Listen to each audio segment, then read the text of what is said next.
Hey, what's happening, Herpers? My name is Joe, and today I have to talk to you guys about a disturbing trend here on YouTube that is hurting turtles. I believe Dan the Turtle Man broke this story about a month ago. Since then, New England Reptiles, Soda Pets, the Internet Anarchists, and Moist Critical have all made content drawing attention to this issue, and have made attempts to remove these channels from the platform. With some success too. After Dan's first video exposed these frauds, one of the biggest channels was removed, but they were not the only ones making this content, and copycat channels likely ran by the same individual or individuals have already started to make a comeback. If you don't know already, I'm talking about the trend of fake barnacle removal videos or just fake turtle rescue videos in general. Just for a quick recap, in case you have not seen any of the other videos exposing this issue, basically there are channels that have found a very successful niche on YouTube that rides the line between animal rescue videos and restoration videos. This likely started after a few genuine videos of real sea turtle rescues went viral, and any creator that has had a viral video or wants to have a viral video knows it's easier to remake something that has already gone viral than to try to think up a new idea. The problem is finding a real sea turtle is kind of difficult, and finding them covered with barnacles in need of removal for a satisfying viral video is even more rare. So what is an enterprising YouTuber with a flexible moral compass to do? Well, you glue barnacles and seashells to them, then wrap them in fishing nets and pretend to rescue them and clean their shells for millions of views, of course. Now, besides just being dishonest and shady behavior, it is also incredibly harmful to the turtles. Turtle shells may seem hard, and they are there to protect the turtle, but they still have nerve endings under the shell and can feel everything that is going on. This is a huge issue because the satisfying part of these videos is scraping the shell with a blade to remove the debris that these creators glued to the turtles in the first place. On top of the fact that they can feel the knife scraping and damaging their shell, these videos are also staged as being sea turtle rescue videos, which means these freshwater turtles are being thrown into the ocean, and of course they are not adapted for the salinity of saltwater or swimming in ocean tides, so this has to be stressful at best and pain-inducing at worst. And if that wasn't bad enough, a New England Reptiles video examining these channels, they identified the same turtles being used in multiple rescue videos on the same and different channels. This means these turtles are likely having all this crap glued onto them, then they get thrown into the ocean, rescued, and presumably brought home to rinse and repeat the process. And because it looks like the same turtles are being rescued on multiple channels, that implies that the same person or people could be behind multiple fake turtle rescue videos, which we kind of already knew from what happened after Dan the Turtle Man exposed these fake rescue videos. Dan did an excellent job of telling people to report these videos for what they were, and people began informing others in the comments that these were fake rescues, and in fairly short order, one of the biggest channels creating this type of video, Save Sea Life, was removed from the platform. But this channel may as well have been just one head of a hydra, because as soon as it was cut off, more channels doing the same thing popped up to fill its place. Another turtle rescue page called Ocean Sea looks like it voluntarily went private to avoid having their videos reported, and then their videos began to resurface on a newly repurposed channel called Vast Ocean. And then another new channel, Natural Work, popped up, essentially to funnel traffic towards the new Vast Ocean channel, and that is kind of where things stand now. Vast Ocean is still up, although it seems that they have disabled comments, and at the time of editing this video, have not posted in 10 days, which is a big change of pace because before Dan the Turtle Man blew the lid off this thing, they were posting multiple videos every day. So now that you're all caught up on the fake turtle rescue drama, I want to talk about the aspect of these videos that no one is talking about. But because this is the internet and people are reactionary, I want to start by stating the obvious. These fake turtle rescues are bad. I know, shocking. These animals deserve better, and they are being mistreated, and I most certainly do not condone doing this.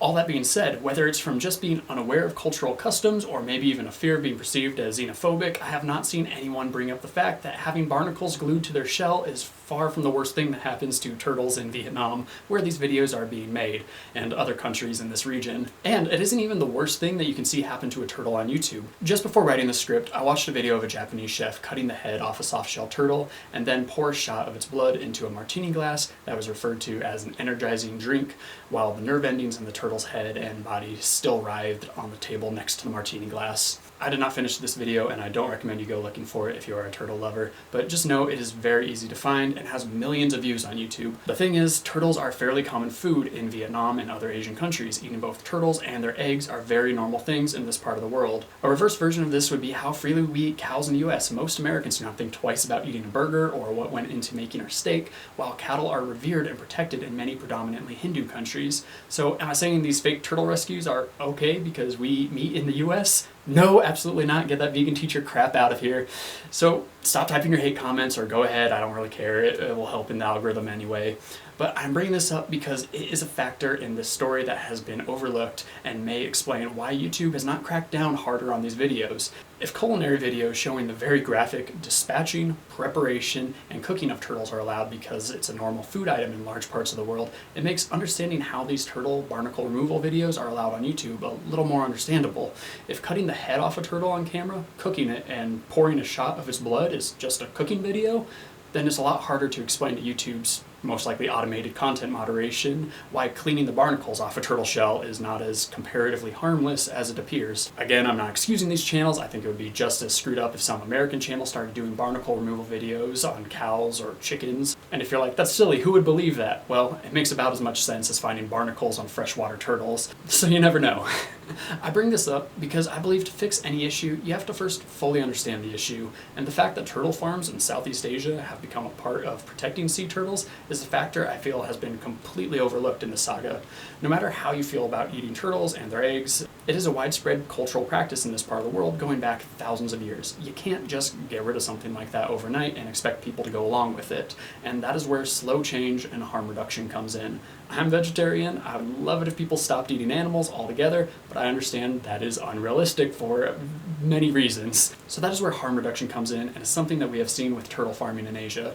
Softshell turtles are farmed and bred for their meat and their eggs and have contributed to shrinking demand for sea turtles and other wild turtle species with less stable populations, which makes sense if you could farm thousands of turtles by just keeping a few ponds fed rather than going out and having to find turtles and eggs to sell.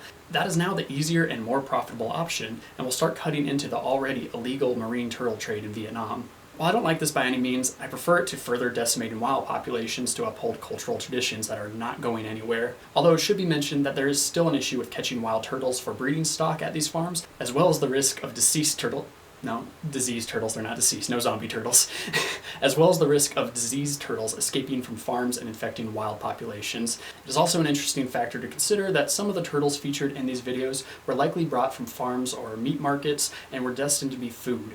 But it should be noted this is more likely for the softshell turtles that are widely bred for food and their eggs, where sliders are bred more so as pets. So what does all this mean? Well, it doesn't really change anything. These channels are still bad. They are still stressing and harming these turtles, as well as misleading millions of viewers, so what can we do?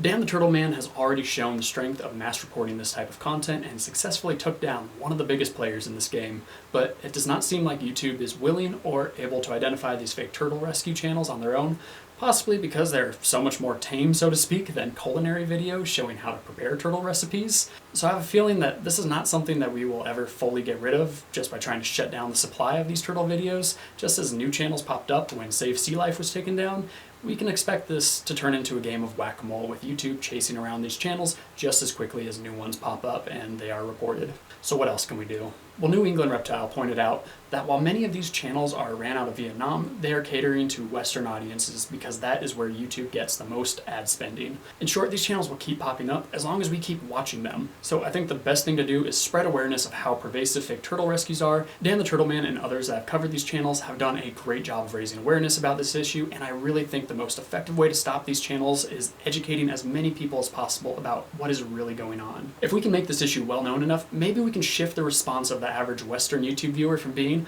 "Aw, how sweet and oddly satisfying," to "Holy Shalonians, that's turtle abuse, Batman," or something like that. So in closing, I don't see YouTube being able to police these channels effectively on their own, partially due to the similarity between fake rescues and real rescues, and partially because of the cultural role of turtles and the diets of countries where these videos are coming from. For those reasons, I think the best thing we can do is to continue to raise awareness around the issue. If you know someone who likes restoration or oddly satisfying videos on YouTube, send them this video and send them Dan the Turtle Man's video debunking these rescues. I will link it down below for anyone who missed it, but he goes over very specific ways to tell that the videos are fake. And once again, he is the one that really blew the lid off this thing and deserves the views and credit for bringing this to all of our attention. And maybe, just maybe, if we can teach people why they should be disgusted by these fake rescues instead of oddly satisfied, we can hit these channels where it really hurts, right in the ad dollars, and tank the amount of money they receive per view by cutting them off from the viewers that earn them the most money.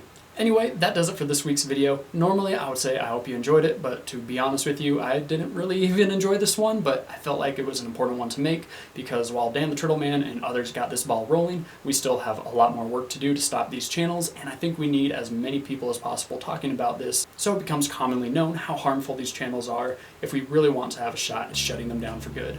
And on that note, I would like to thank my patrons who made this video possible. As ridiculous as it sounds, Dan the Turtle Man's video exposing this problem on YouTube got demonetized, and I fully expect this video to also be demonetized, so patrons directly supporting this channel is what allows me to make the important videos like this one that otherwise wouldn't work on YouTube. So starting with my head herpers, thank you Amanda Lynn, Lindsay Justice, Lavenders, Deborah Torgerson, Bobby Cromer, JCH, Tiffany H, Allie Ward, and Sierra Sicard for supporting this channel at the highest tier level every month. And I would also like to sincerely thank all the names you see scrolling down the screen now that supports this channel at the other tier levels. If you would like to join this list of fantastic people keeping this channel alive, you can do so at the Patreon link in the description of this video. And with that, I hope you all have a fantastic rest of your week. I hope Bang doesn't come out with a new turtle blood flavor of energy drink, but most of all, I hope that you just keep herping.